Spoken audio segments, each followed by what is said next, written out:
In May of 2021, the CBN adopted the NAFEX rate. Now, one of the issues with Nigeria is that there was no singular exchange rate. So for those of you who are familiar with the space, you know that there was a time where there was a CBN official rate, there was a NAFEX rate, there was BDC rates, and then there was black market rates. And all of these rates were different. The CBN rates are usually very ridiculously lower than these other exchange rates. And it made it difficult for people who were buying and selling stuff and making money to benchmark their exchange rates based on the CBN rate because it was low. Only CBN can sell, at that rate. CBN officially adopted the NAFEX rate. NAFEX rate is the rate at which importers and investors trade and buy and sell dollars or foreign exchange on the I&E window, which you call the investor and exporter window. So the NAFEX rate is gotten from that window, which was also established by the CBN, and you can see the going rate on the FMDQ OTC exchange. So that was in May of 2021. In July of 2021, the CBN stopped or banned the sale of foreign exchange to BDCs. At that time, there were so many people applying for BDC licenses because everybody wanted to be a bureau de change. For those who don't know what BDC means, BDC is bureau de change, and they are authorized buyers in the foreign exchange markets. So an authorized buyer is somebody who the CBN has licensed to buy dollars from people. So if you go abroad and then you spend some dollars, but you weren't able to finish it up, when you get to the airport, there are certain licensed BDCs that will be waiting for you, and they will take your dollars and then they will give you back Naira that you can spend in Nigeria. So that is the work of an authorized. So a bureau de change is also an authorized buyer. Now the bureau de change is limited to Form A's, and they are not supposed to open Form M's and all of those things. They are supposed to just help people with business travel allowance and personal travel allowance. So you're traveling, you need to pay credit card bills, you need to pay school fees. Those were the kind of activities, for services that bureau de change were limited to. But guess what? And the cap of the transaction that they're supposed to conduct is just $5,000. But then BDCs today are doing transactions in millions of dollars. And because of that, the CBN, felt like they were now conducting illegal activities. They were acting outside of the mandates for which they were created, and it stopped selling dollars to BDCs. And as a result, people used to buy from the BDC. It just makes sense. So if there are more sellers, right, meaning that there will be more people to meet the demand, and as a result, if supply is meeting demand, the market is normal, exchange rates will not fluctuate. But when the CBN stopped selling to BDCs, it took out so many sellers and then started giving the monies to the banks. Now you saw your bank sending you adverts that come to them, they can now sell foreign exchange to you so you can pay your school fees. But the CBN ought to have done that, ought to have sent the dollars to the banks before stopping the BDC, so that it would have been a transition period and the market wouldn't have felt it that much. But it was sudden. There were many people who wanted dollars, but there were very few sellers. And as a result, Naira plunged, up to like 700 in the black market or so then, and Goldman Sachs even predicted it to get up to 1,000. That was exactly what happened. The stop of sale of foreign exchange to BDC. But the CBN tried, with the old dollar for Naira thing and some other intervention, the Naira has started to appreciate after that sudden change.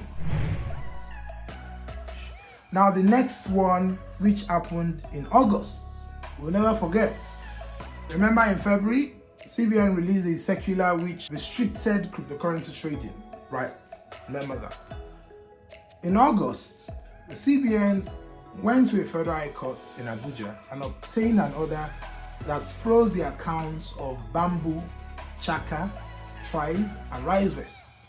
These guys are online investment trading platforms. You can buy foreign stocks on their platform, but when you go on the platform, you give them Naira, they tell you to wait for a day or two before they give you the dollars. CBN is essentially saying that there was a circular it issued in 2015 or thereabouts, which prohibits anybody in Nigeria from using Naira to buy dollars and then using the dollars to buy foreign stocks. That was prohibited under its guidelines. And in addition, they were doing this without an asset management license. There is no requirement for them to get that, so nobody knows what the CBN was talking about.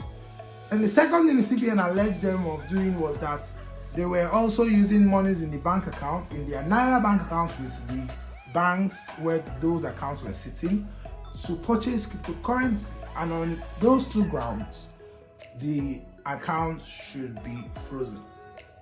Those accounts were indeed frozen in August for 180 days, unless it was vacated by, a judge of the federal court. So that happened in August. It was a source of controversy. So we're going to get back. We'll come back to when the federal court lifted that ban or vacated the order.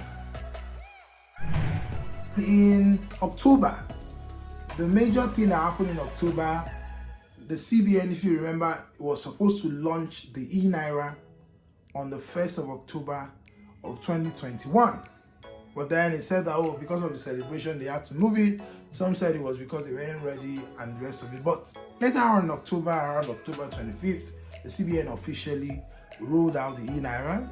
And according to reports, in less than just 2 weeks, it had completed about 46.3 million naira worth of transaction, and they still continue to do that. And the banks are already educating people about the e-Naira. What's the e-Naira? The e-Naira is a CDBC or a CBDC, which is a central bank digital currency. Basically, it is the digital form of the Naira. So think about the Naira in digital form. You buy it in the wallet, you're able to send and transfer money, and you're able to get e-Naira for a value of goods. It's different from cryptocurrency because cryptocurrencies are not legal tenders. That is, it's not a recognized form of exchange. Today, if you go to ShopRite, you can actually buy goods and pay with the e-Naira because the e-Naira is an official legal tender of the country, recognized by the CBN. And the CBN is the only body, empowered to determine the legal tender of the country. In the same October, towards the end of, on the 25th of October 2021, it was time for the court to hear Bamboo, Chaka, Vest and Trove. Remember the August ruling, or the order that froze the account. Now it was time for the court to hear the other party. For the non-lawyers, there's a phrase in law known as odi alterem partem, which means listen to the other party. Right? One of the exceptions to that rule, or that Latin maxim, or that maxim of law, is when the court, out of exigency or out of urgency, because you fear that if you don't give that order, that you're going to, some injustice will be suffered. So the court is able to grant an order ex parte, that is without listening to the other party, in order to preserve an asset, in order to foster justice, and just to grant justice in the interim before there is an opportunity to hear the other party. So that was what the court did in August.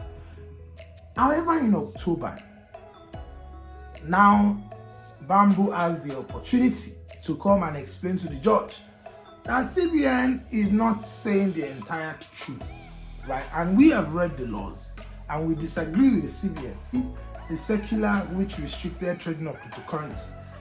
The judge held that circular cannot create an offence, because for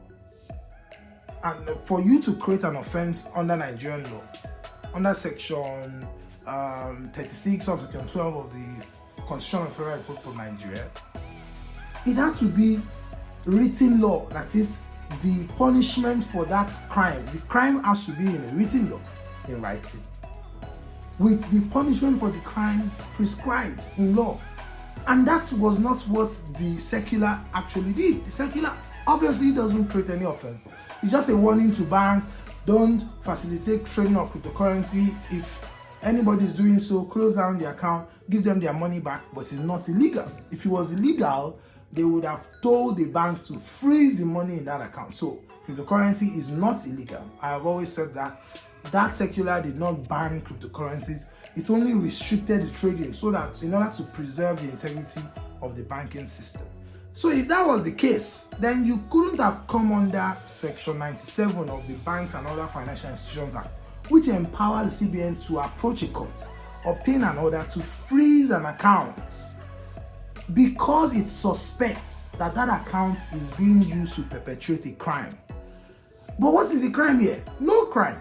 It made the job easy for the judge. The judge vacated the order and said that he doesn't see the CBN's point. These people have not violated any law. They have not committed any crime. Therefore, that order does not stand. It falls like a pack of badly arranged cards. Shikena, that was October.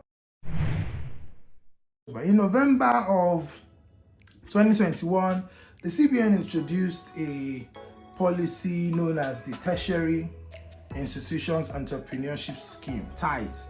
Now, the TIES program basically was a policy of the CBN that would provide financial support to undergraduates and graduates of tertiary institutions, university and polytechnics, who were using technology, innovative entrepreneurship to provide jobs and to change the narrative for Nigeria.